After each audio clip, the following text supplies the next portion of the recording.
I'm Russell Dilday. I'm here with Zane Davis and Don Murphy. Don Murphy's been a mentor and a hero of mine forever, and also for Zane.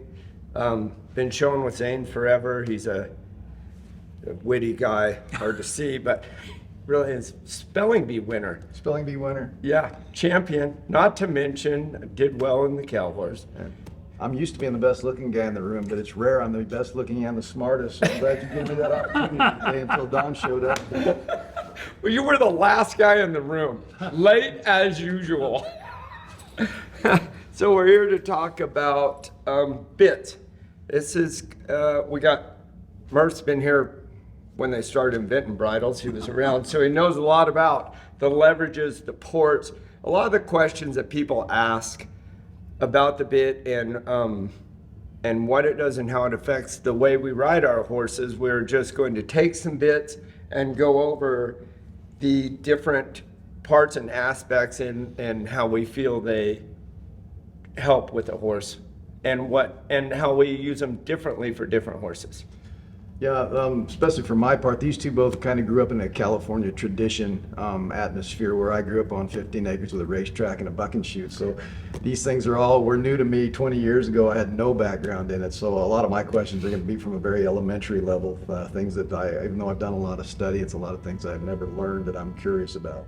Yeah, it's really, well, it was a little bit that way for me too. We had family bridles around, but the slicer bit was about all my dad put me on because we roped and I didn't even know the cow horse existed till I was late 20s. Yeah. We're the same age. Can you believe that? I mean, he looks like a piece of pepperoni. Pepperoni stick, Slim Jim. Hey, if I went to bed and slept late like you do, I look like that too. I don't even get the exfoliation. Get more than sleep. Yeah. Facelift, Botox, testosterone shots. I hope those snaps don't Rogaine, pop back definitely there. Rogaine. I think you're past the point of Rogaine. I don't need it. I'm not vain. Obviously. Humility went a long way with you, Russell. Well, pick a bit out, Murph, and let's tell something about it. This one was made by Larry Gay. Smokey Pritchett he had this bit and had me have, he wanted a copy of my slider bit, so I made one for him and he made this for me. Yeah, this is a bridle that will fit lots of horses. It's got a lot of leverage though, because it's real short up here compared to down here, you know? The longer it's on top here, the less leverage you have. Because it's a longer stroke. Right, it's like a teeter totter. Or a pry bar. You put thing in the middle and try to pry something, you got this 50-50. Like this bit here is, the shorter here, this is only about an inch here compared to probably 5-6 inches here. And that will make the difference in that leverage. And the mouthpiece. This mouthpiece is probably a little more than some young horses could handle. Because of this right here, with this here, it puts a little more tongue pressure on the horse. But the looseness is really good in this bit. See how much loose it gives a good signal to that horse coming here. When you pick this up here, this bit, that looseness there, that horse feels that cheek move and then knows the mouthpiece is coming. Is that port high enough to engage palate pressure on most horses? Yes, on some. Yep. So they're going to get Yep. some palate pressure. Yep. And that's every horse is different. When I was young, my dad would make me look in every horse's mouth because all horses got different tongues. There's thick tongues, there's like all regular tongues, and there's thin tongues. There's narrow bars, wide bars. So if you look in the horse's mouth, it kind of gives you a starting point. If this horse got a fat tongue and narrow bars, you got to get something that's going to press that tongue on the bars and make them, they don't like it, So that's where your tongue reliefs come in and stuff.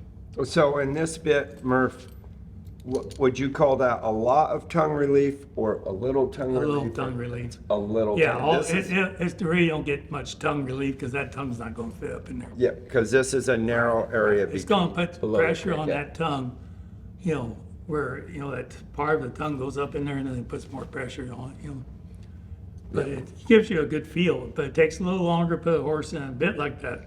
You know, the old timer told me when I was a kid, if you had one Hackamore, one 2-rein, and one bit, you could train every horse in the world in lots of time. And lots of time, yeah.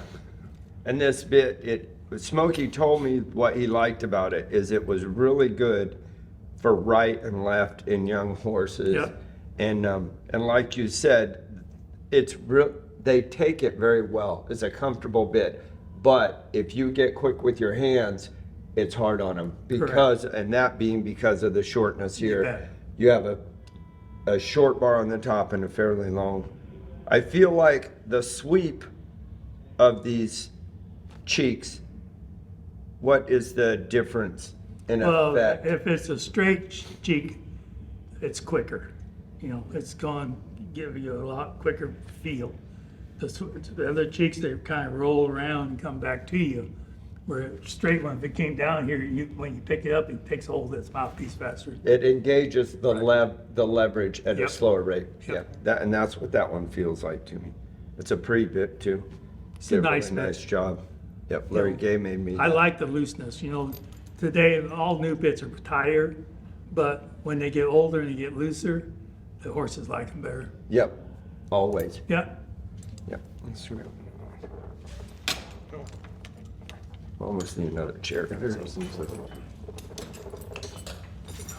We might have to go back to it for some. You know, if you remember. Beat it to death. Let's move on to the other one. All right. Oh yeah. So this is a Spade. This is a Garcia. I've had it. This is a fairly young bit. It's probably 20, 25 years old. But a lot of spoon, a lot of sweep. What do you think about that one, Murph? It's good. You know, the biggest thing you gotta watch with your spoon spades, if they get too wide, and you gotta check the roof of your horse's mouth, because if their roof's narrower up there, he'll get them sore on each side. You gotta be careful about that. So the narrower spades, they'll fit up in most horses' mouth. These will fit a bigger top of the mouth, you know? How is something like this for a show bit? They're good, but they take time to put into it. You put a horse into them, it's not a quick fix. You know, everybody wants to use them for that. These bits were made, you know, to take time to bridle a horse. That's where that 2-rein came in, because they, you know, in the old days they didn't use snaffles, so they roll them in the Hackamore. Then go to the 2-rein and then hang the spit in their mouth. And they ride them for a year if it not do nothing except let it back the bit and ride them off the 2-rein. So this bit has no tongue relief. Nope. Speak to that, how that's more or needs more or less. The biggest thing, is it's going to put even tongue pressure on them. So when you rein a horse with that on, it puts the equal tongue pressure when you steer them and stuff. And when you pull them, you know, it's going to put, if the horse has got a fat tongue, it takes a long time to put them in there. If that tongue fits down them bars, these kind of straight bars work good. If the tongue fits, and the bars are what the teeth are laid in inside the horse's mouth. It V's down like and that. The tongue, some tongues stick above the bars and some can go below it. And if they're below it, then this is almost no pressure. Tell us about these little guys on here. Yeah. Because that's a more of an elementary question that I'm curious Yeah, about. you know, these were all made for horses, because in the old days, they wanted horses to slobber. They want wet mouth horses. Wet mouth horses aren't heavy. Dry mouth horses get heavy. So they wanted to use that tongue and roll. So they put all this copper, these little rollers in there, everything to get that horse.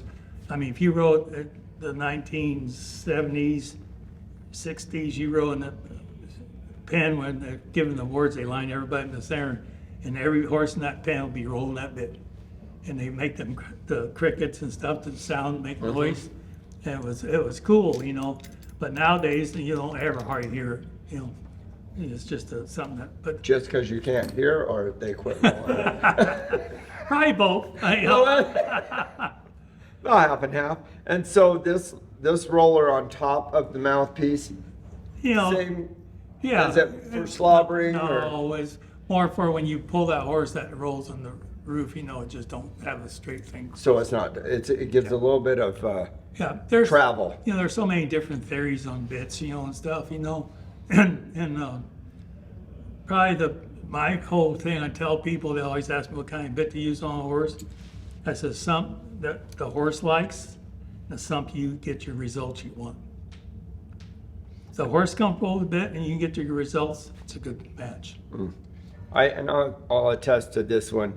The wider mouthpiece, if you're quick with your hands, not very many horses can take it. And No. when I was younger and had this bit, I struggled with it. And here lately, I've gotten to using it again and have been getting along with it famously because I slowed that hand down a little bit and pick up and then wait for them to find That's the their way off of this. It's not the It's not a power bit. It's Yeah. it singles that horse to give me your head by touching that roof of the mouth. I don't even own one. I don't have a spade. 'Cause my hands are not suitable for it. They're too- Well, Zane, I could ride around the hey, ranch listen to with me. If you put this chin strap where that bit only moves that much, it's not gonna hit the roof, Oh, okay? So if you have a straight bar bit, nothing up here, it would be no different than this big mouthpiece. Really? Yeah, because that's what, this chin strap to make this thing work. When you loosen it up and that bit rolls over there, that's when you're gonna get it. If this is, so when you pull it this far and it takes a hold of the chin, you're not gonna hit that roof. If I were to have a spade, I would definitely have one more with this shank on it than a straight shank. Right. Because that just doesn't fit. Yeah, very- there's not very few, I've never seen a lot of straight shank bits with spades in it, except of Santa Barbara. I'm talking about Las Cruces, cheeks and stuff, another one. Yep, another one. This one's raised swept back, And one thing I want to say about a spade, the taller the spades, the less severe they are. Because they're not getting short and turning over quick. Got it. They're long and they're more surface on the roof of the mouth. Right, there you go. And this bit could be 100 and there's no telling how old It's this bit a is. little bit, yeah. It's got baling wire on the bottom. Yeah, It's a hollow strap. I made that Did you? myself. It's fine work. I dug it. This one is actually hanging in the house. And the other day I took it, for some reason, took it to the barn, and my red roan mare that's so hot, I put it on her just because I'm always trying to find another, and I don't know why, but that mare loves this bit. Right. She That's absolutely the loves secret in bits. You get try bits on horses and they'll tell you if they like them or don't like them. And you gotta get that result. Like Zane says, you don't have a spade. But if you have a spade and you use it right, I don't care if that chin strap makes all the difference in a spade bit.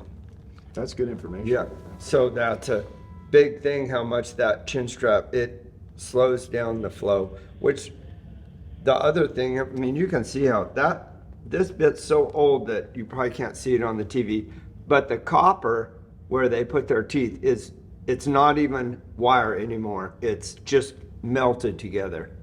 I mean, it's just almost solid.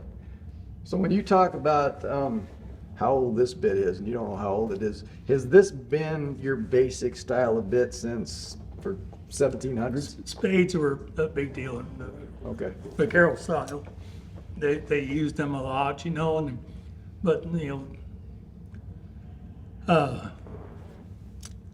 the spades and the half breeds, the half breeds like the first one that we had, there's a lot of them kind of bits around, but there was a lot of straight bar bits in the old days. I see.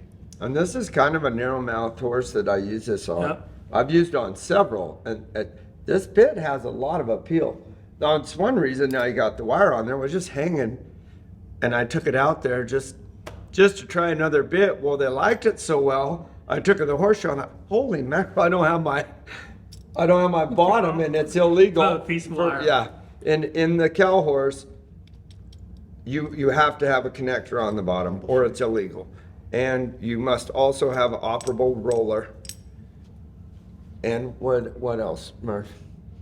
It's gotta be 1 inch out here is before you can either go up and, Your port has to be a certain Right, height. yeah, Certain height. yeah, and certain thickness. all You're the way up. judge. Don't you know these things? I read it every time before I start. This is a bed that Russell, I got the one I got years ago when I was probably in my 30s. This bit was a guy came into Del Mar. We were showing there, and he had all these bits in the back of the car. And I picked this bit out. They had this mouthpiece in it. In fact, I got the bit out in my car, but this bit will fit so many horses. It's unbelievable. Mine's looser, a little looser in this. The top will move probably at least a half inch back and forth. But tongue, this is a big tongue relief. That tongue will fit up in there, and then, it depends how loose you loosen that chin strap up again, how much roof you're gonna get. But this bit, for some reason, if you pull on, the horses will start getting a hold of it and close their mouth. If you got a horse that gaps, it works great on somebody. It's magnificent. Murph had me buy it because I was wanting General Davis to make me one. And not only, it's not sharp, it looks tall, like it would be a lot of bit. Call it but a cathedral. it's a very smooth bit. And originally when I got it, it had so much sweep, I thought, man, I don't know if they're not gonna go through it. They do not go through that thing. It has a lot of boundaries without being sharp. And they'll close their mouth and pack that. I got the little horse I show for Claire, that me and Claire show. It helps his head set just when you put it on immediately. It's been a wonderful bit.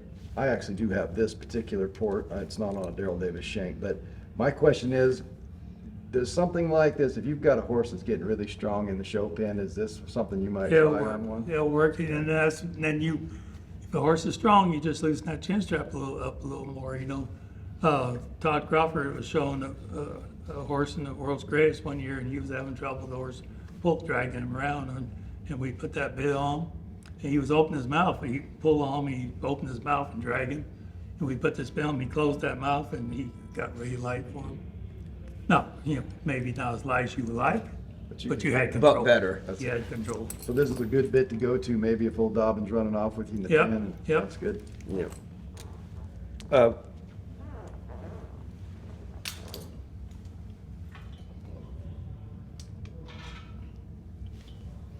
So this is a EG this came from my family. This was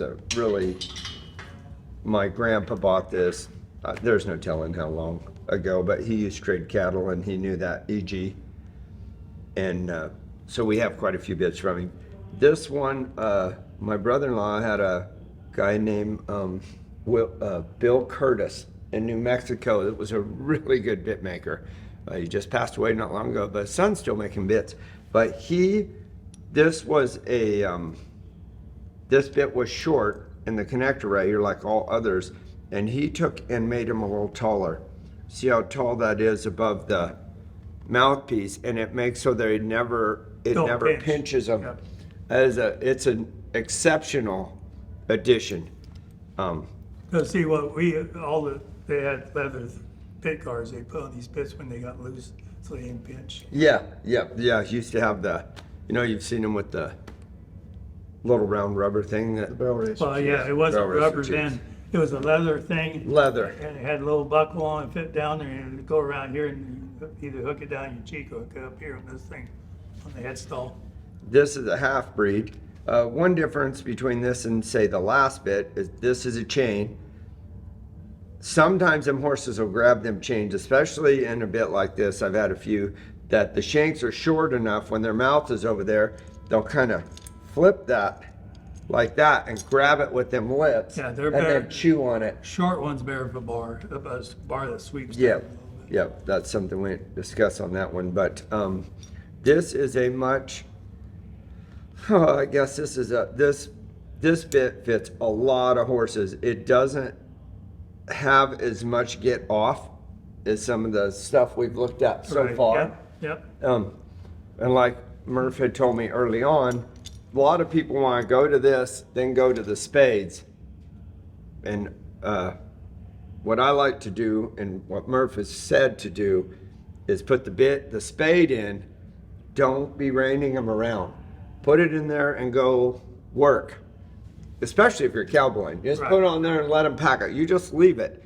That spade will be in that mouth, tilting up and down. They stick their head up, it pushes on their mouth. They put their head down and it gets, then they find that spot in their mouth where it's straight up. Now it's not pushing on that roof.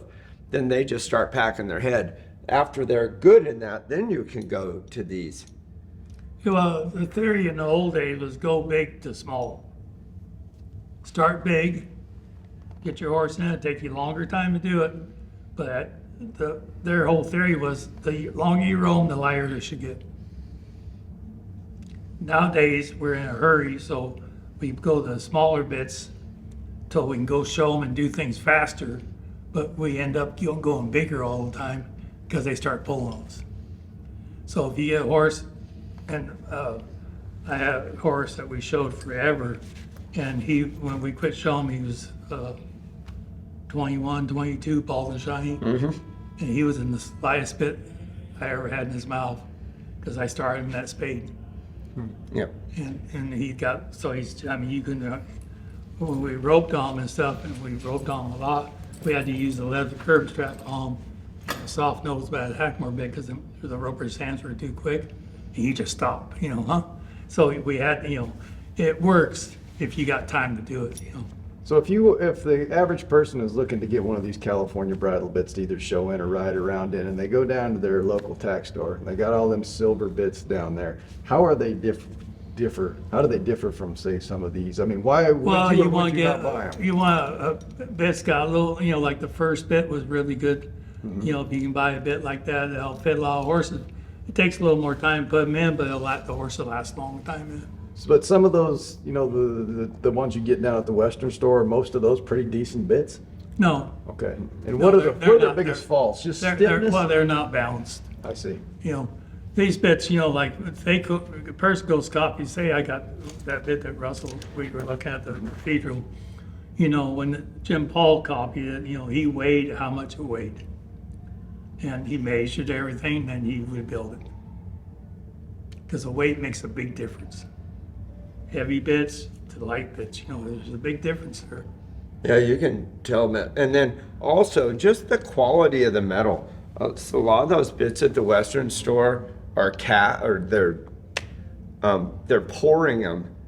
These good old bits, they took an axle or something, and it's a good, soft, pure metal. It's not cast or, I've had some of those cheaper bits that broke, and they were cast. They look like metal, but they weren't. They were mold injected, and I don't think the horses like the taste. No, they don't. They say this is a sweet metal. So one Okay. thing about How you get sweet metal? pour sugar on it. That wasn't even funny. How come you laughed? That was dumb.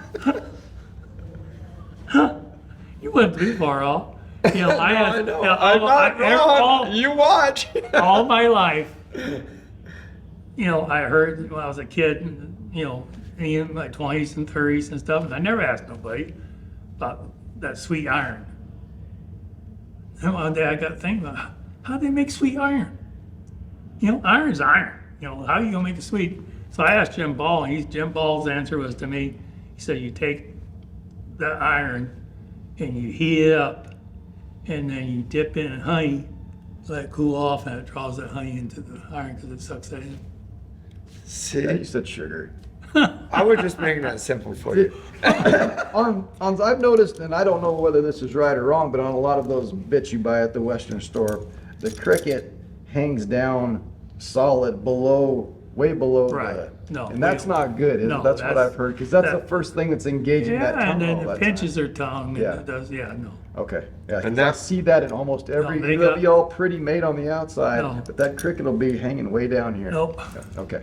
And that's probably, and this one hangs too much, but like you can't see it on the camera, but if you look in there, Zane, that bar was a triangle, and that bit's so old that it's wore the triangle off the bar, and it's also wore the the ridges out of the inside of. Yeah, that's so where, it doesn't that's where make you that. lose your noise. Yeah. Well, and what I'm talking to is they hang. Yeah, I know, yeah, I They're know. on the bar going across. Yeah. Well, the other question I had is you talked about how the horses back in the old days, you would hear them rolling these all the time. How come our horses nowadays don't roll them as much?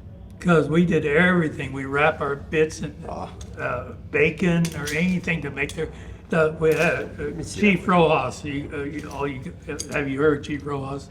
There's books on him and stuff. No. He worked on the Tejon Ranch out there, and he came around. He was one of the first bit guys come in there. I mean, teeth guys to do. And he had cactus. He was an old Spaniard, you know. He had cactus. He had this little camper. He worked on that ranch for years. And he peeled that cactus and he wrapped the bits in, and them horses slobber and get really soft, you know. Huh? And there's books out. I mean, he had some bits. You'll see it once in a while in the cowboy auction, the Chief Rojas bit, you know. And he was very intelligent about horses' mouths, and that's where I learned a lot from him. When I first started showing, I got to know him, and he started coming to my ranch all the time, and he would go through my bits and teach me all that stuff about how they work in the horse's mouth and how the mouth accepts a bit. You know. One thing, a lot of the store-bought bits that you'll see and you don't see, it's maybe very hard to see in this, but this bit is fairly thick here, and as it goes up, it thins, gets a little smaller and a little flatter, and then does it again. For some reason, the bits that a lot of the bits I like the most have that in them. A lot of times, sometimes these bars are really fat, but normally you go to the store with them cheap ones, it's one piece of metal. Right. I mean, I'm not saying there's not, I have a really good Bill Curtis bit that the metal was the same size, the shape was just way different. But when you start seeing it thin out in places, normally it's somebody that knows about bits and they've taken the time to hammer that Yep. down. And for whatever reason, them horses like that better. Or Yeah. they respect it They more, respect one of it the better. two. That Yeah, gets they it a little might bit- not like it better, but they Right. respect it better. I like the way they do And it. you get the results you're looking Yeah, for. yeah. That's what it is right there. Yeah, Yeah, and horses tell you if they like bits, you know. yeah. You know, you could, get a horse, and if you put a bit on them, and they said, boy, they feel good today. A week later, they might not feel good in that bit. Yeah, Because, the horses figure out how to get away from the leverage on the bits or the mouthpiece. It's new in their mouth, so they get off it quick. A week later, they're not getting off as quick. So sometimes it takes you a while to find a ready bit. That's why we never have too many bits in the barn. Here's a narrow spade. Yeah, that's good. This is a Jim Paul, another one I got from Murph. This is a very narrow spoon, and not only that, it's cupped. So it's not sharp on the sides at all, and the top is a lot of sweep to it. There's no really pointy spot. So it's narrow enough to fit up in the roof of the mouth, but still polite. The sharper and straighter this is, the more bite it has, and then therefore the more shocked. I have some EG alligator spades that I love. I love these bits. This is kind of fat and gets narrow. And I had one that I did not like as well. And I got to looking at it one day, and I'm looking at it from the side, and my other ones have this sweep and it has none. So I take it over on the anvil and put the point right there and tip that down. It turned into the same bit all the other ones were. Very pleasant. It had boundaries, but it wasn't bitey. I have a couple more questions about we see a lot of our headstalls with the old California hanger right here. Is that what it's called? What was the purpose behind that, or do you know? Describe the hanger to the people. So it's going to be a very general explanation, but there'll be a piece of metal here where it attaches, and it's a very, very thin attachment at the bottom. So rather than have what we got, maybe half an inch or 3/4 of an inch here, it's just basically like a little snap that goes on that I believe was kind of traditional for fiesta type of things, right? The whole Spanish thing was lots of silver. lots of flash, you know. The vaquero style was, you know, you very seldom just see an iron bit. You know, always had silver on it. Headstalls had lots of silver on it, you know, different kinds. And as far as that hanging on there, the big only difference it really is it's a big to move easy. You know, in other words, when you pick it up, there's not a bunch of leather holding it. I see. Oh, just for the freedom of it. Right. And you know, all of these are, you know, sliding ear or split ear type of a headstall. Was this the traditional type of a piece that went on? The split ears were. Split ears they were? had slide ears in the old days. Okay. They had brow bands. So brow bands went on Spade bits. That was, Yeah, brow bands, and then, you know, my dad's stuff, he won slings in 36 and stuff. I never see him without a brow band headstall. Oh, really? Or, yeah, maybe one split ear, you know. I see. Interesting. And the reason, one of the differences in the split ear, just to talk about with a brow band, especially with the bronchial horses, Right. they can't paw that thing off. Yeah. And with the split ear, if it gets bad and they get to pawing, they can paw. I have had a group of horses that tried to paw all their bridles off as 2-year-olds. And without a brow band and a throat latch, they come close. You wouldn't think they knew that. 2-year-olds. Yes. So it's all And snapping. well, as 3-year-olds and 4-year-olds too. But they were, you know, you remember they were starting these horses when they were 5. Yeah. And We then- never started nothing on the ranch till they were 4-year-olds. So then they're not far from getting to the bridle, and them horses are still broncs, and they're still saying, "Hey, I'll figure a way to get out of this." So that one of the reasons for a brow band is that thing's on there. Yeah. Even in the brush, you know, I they was can't thinking rub it back off. just now, as a kid, I don't remember anything but brow band headstalls on Really? the horses. Then they made some, they were round, you know, the round ferrets on, you know. And I got a couple of my dad's, and we put new leather in them, but they were rotted out, you know. But that's what he showed it, you know. I have the splitters. I just like to look at them. My dad made those, but you know, you never wear a snaffle without brow band. No. No, Ever. people look at you funny. No. Now, here's 2 bits. This is Las Cruces cheek, but the mouth is similar, but this one's flat like he was talking about. This one's the regular kind. Yeah, this is a Ronnie Richards. Joe Davis made this one too, but it's a copy of a bridle that Ronnie Richards loved. We lost him a couple years ago, but you see this has a solid And that's slobber what I was strap. talking about when they can't get a hold of this because they got it swept down. Because so them horses, This chain, they can flip Yeah. it up. they can flip it up, and you'll see that this is sloped down, so it's hard.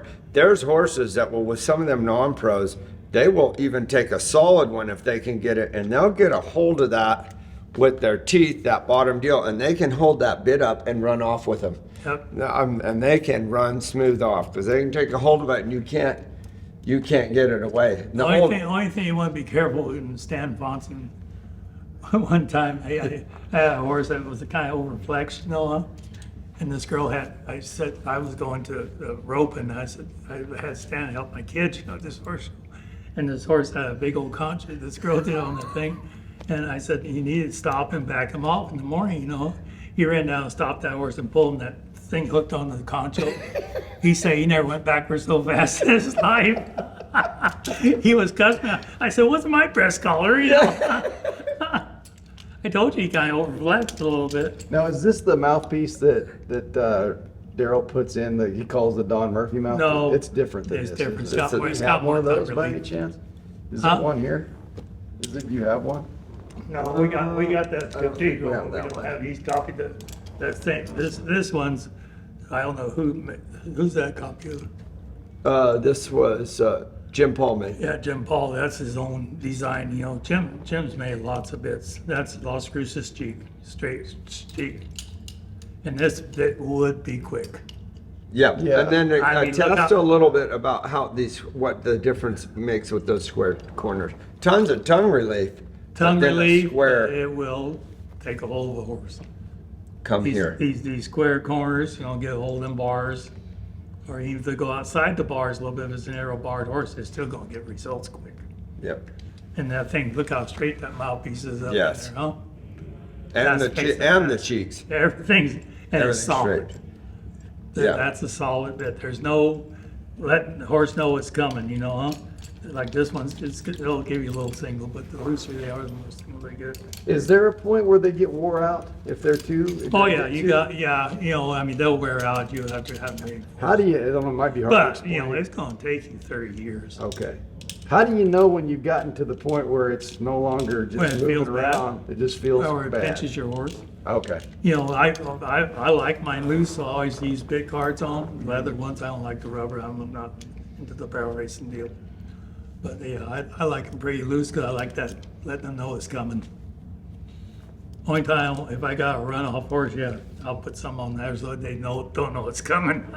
And if Yeah. they do get to that point, you just gotta take it to your local bit maker and have them Yeah. tighten it up for you, Yeah. rebuild it. Yeah. Yeah, like that guy put those, Bill Curtis had put those, extended those connectors up. Here's the cathedral. Yeah, Yeah. Oh, yeah. same one with a different, Yep, just a little different cheek. yep. Yeah, I picked up my cathedral from Jim Paul. It's been out there about 5 years because that needed silver on it. He never got it done. So I said, I'm gonna take that, you know, because I need to use it, you know.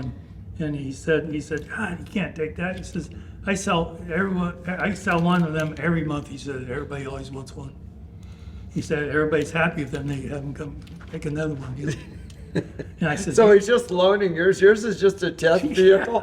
You just, he just kept in there just skipping bait around. them in with it. I He have- doesn't care if they steal it. It's not his. I had a box of bits out there.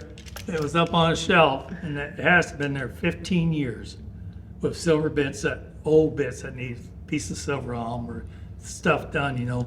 And they all went, when I moved to Oklahoma, that humidity and Oh. my inlay bits, not my overlays, but my inlays, like this one's inlaid here, it got the moisture got under that silver and rusted, and they start falling off. Popped him off.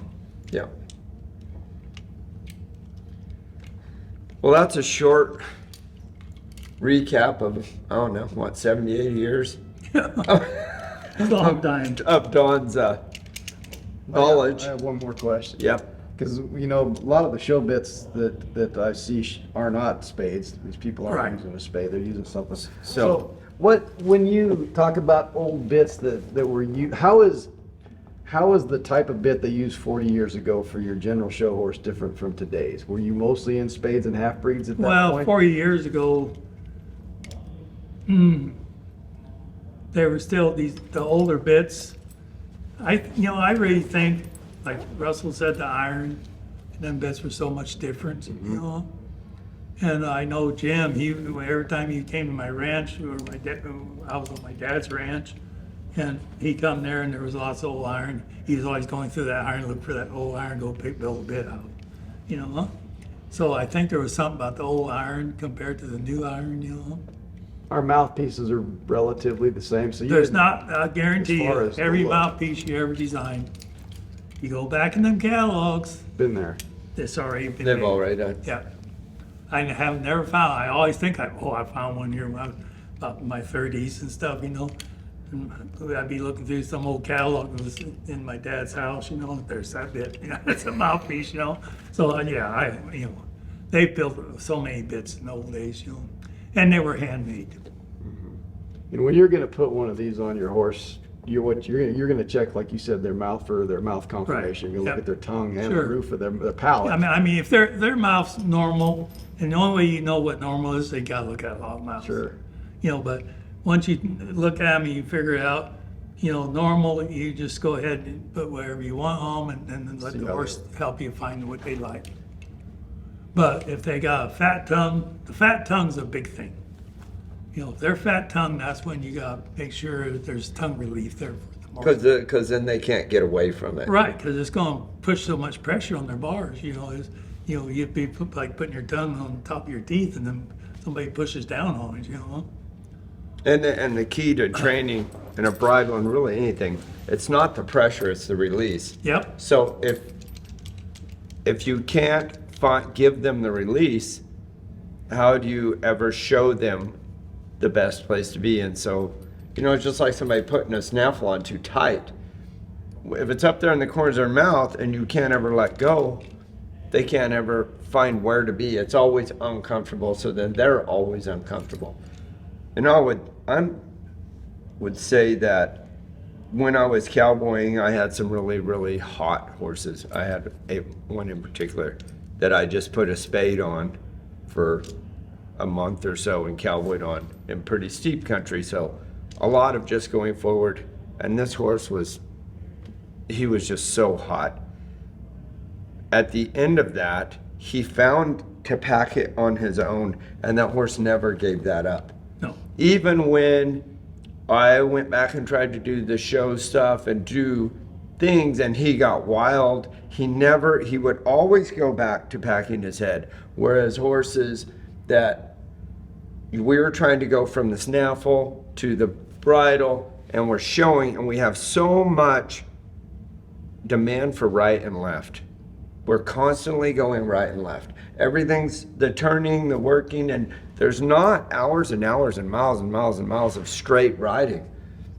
You know, it's days of straight riding. Different time. You Yep. know, So I think it takes a huge amount of self-control to go put those horses in the bridles. Takes time. And just not go train there for days. Right. Just make yourself go out in the arena and just ride around for months. I have a ranch still, so here in the past few years, I've taken a lot of horses, put them in that Spade and cowboyed on for 30, 60 days. Even if you send them to the non-pro and they get them to doing something bad, you come back and put them back in that Spade and just ride, and they just come right back to it. Like Greg Ward just told me, you think the first 30 days don't matter? You go take one of them horses and teach him to not lead. The first thing they know, they will go back to. Right.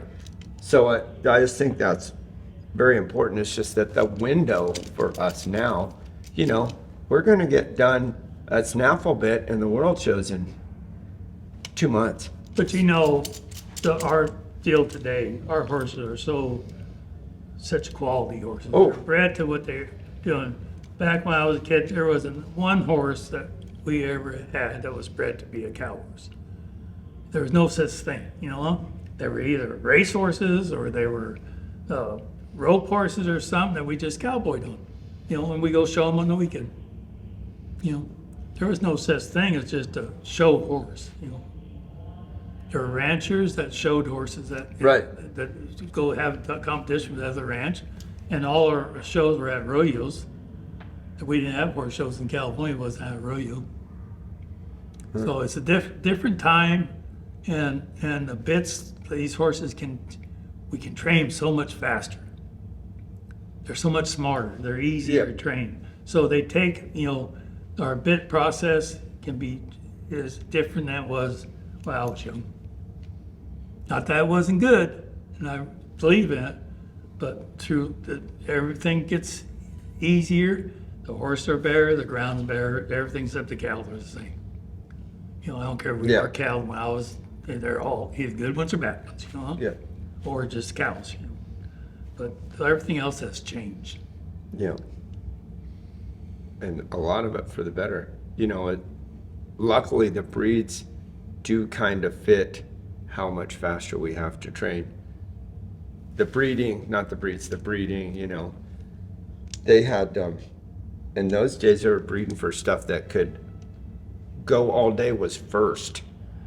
How well they behaved wasn't. That's how long they could go. Cause You're getting off topic now, so either wrap this up or let's keep talking about bits here. Bits. Same thing with your talk show. That's what you do. You start down one, and pretty soon you meandered all over Radio Land and forgot what the topic was. well, we can add it. No editing. The producer said no editing. So now you're just starting to bore people at this point. So wrap it up or get another sit. Let's Can go. we start a We're out of spelling bits. bee? I tried to, The and worst you I can stopped be is it. second. I know Yeah. that. All I got. I tried to wrap it up, and you had one more question. Well, it was still. No, I was no, trying to it was bring a back good to- terrible question. one. It was a terrible Hey, question. it was a good question. Good question. Russell. See, that's good. I'm going against you there. Well, I want to thank everybody for coming, Zane and Dawn and trying to clear up some stuff. These are all questions that we all have, and we don't really know where to go to ask them. So just something we're broaching and something to help you guys at home get your horses into a I bridle. don't think it's broaching. I don't think that's the correct term, but go ahead. This too. Spell it. Spell it. Go ahead, wrap it up. Or you say something So- else that doesn't make any sense. Next time, we'll have Zane show up on time. He won't be so cranky. And we'll have a pleasant Work on his interview. phonics. Next time we broach another subject. Broach is still on your shirt. No. It's on a little old lady's shirt. That's a brooch. I've been going for breach. Close, you know, you got the first two consonants. Which is good for him. Shut it off.